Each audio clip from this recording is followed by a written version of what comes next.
Je reconnais maintenant le député de Rosemont. Merci, Madame la Présidente.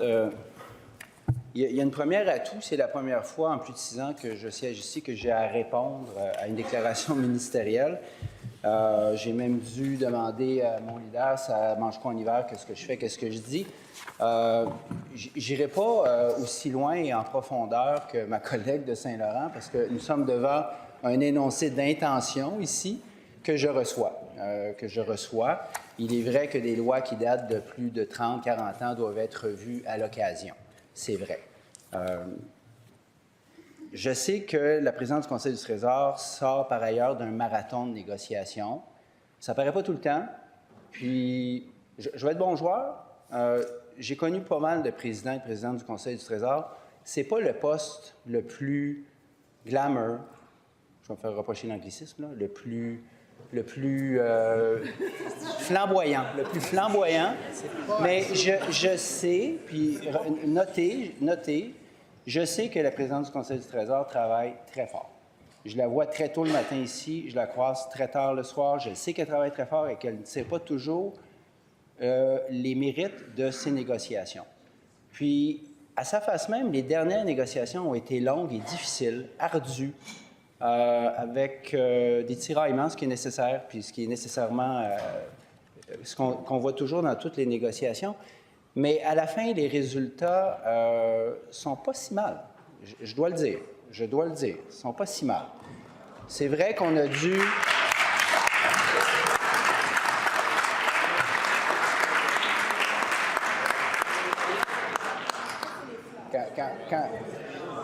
Quand je parlais de première... S'il vous plaît, article 32. Je suis debout, on écoute le député de Rosemont. Première, c'est la première fois que je me fais applaudir par les gens de la CAQ.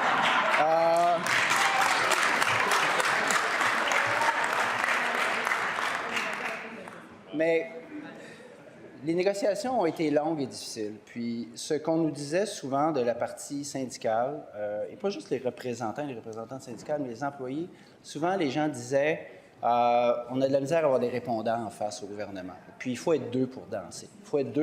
Alors si on revoit la façon de négocier, moi, ma balise ultime, ma balise primaire, c'est les services aux concitoyens et aux concitoyennes qui paient des impôts, qui s'attendent à avoir des services. Si on va dans ce sens-là, je serai là pour accompagner la ministre dans son projet de loi qu'elle nous annonce aujourd'hui.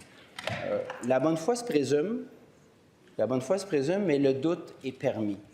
J'entends parfois de l'autre côté un discours que moi j'associe à une critique contre-productive du mouvement syndical. Le premier ministre le dit souvent, il nous reproche souvent d'être sur les lignes de piquetage comme si c'était une tare pour un élu que d'être avec les gens qui nous donnent les services au moment où ils ont le plus besoin de notre soutien. Moi, je tire une fierté d'être sur les lignes de piquetage quand il y a, par exemple, des profs qui sortent en disant on a de mauvaises conditions de travail et, de fait, les profs ont de mauvaises conditions de travail au Québec. Alors, je me fais une fierté d'être avec eux et avec elles. Je me fais une fierté d'aller discuter avec les infirmières, les préposés aux bénéficiaires quand ils sont dans la rue pour dire on travaille dans des conditions qui sont difficiles, qui sont parfois inhumaines. Puis, de toute façon, vous savez comme moi que dans le domaine de la santé, avec la loi sur les services essentiels, le droit de grève, c'est une vue de l'esprit.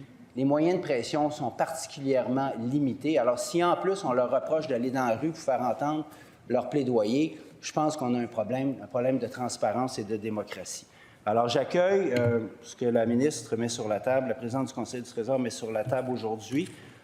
On va l'étudier à son mérite. Je sais que la présente convention collective s'applique, même si Santé Québec vient d'être instaurée. Ce sera pour la prochaine fois. Donc, il y a du temps devant nous, mais je le dis et je le redis, en ce qui nous concerne, c'est d'abord et avant tout les services publics de qualité. Ça passe par l'attraction de notre personnel, ça passe par la rétention de notre personnel, puis ça aussi, il va falloir avoir le courage un jour de le regarder en face parce qu'on a un gros problème d'attraction et on a un gros problème de rétention, puis on n'y arrivera jamais à donner nos services publics à la hauteur des impôts qu'on paye si on n'est pas capable de régler ça. Alors, j'attends le projet de loi avec impatience.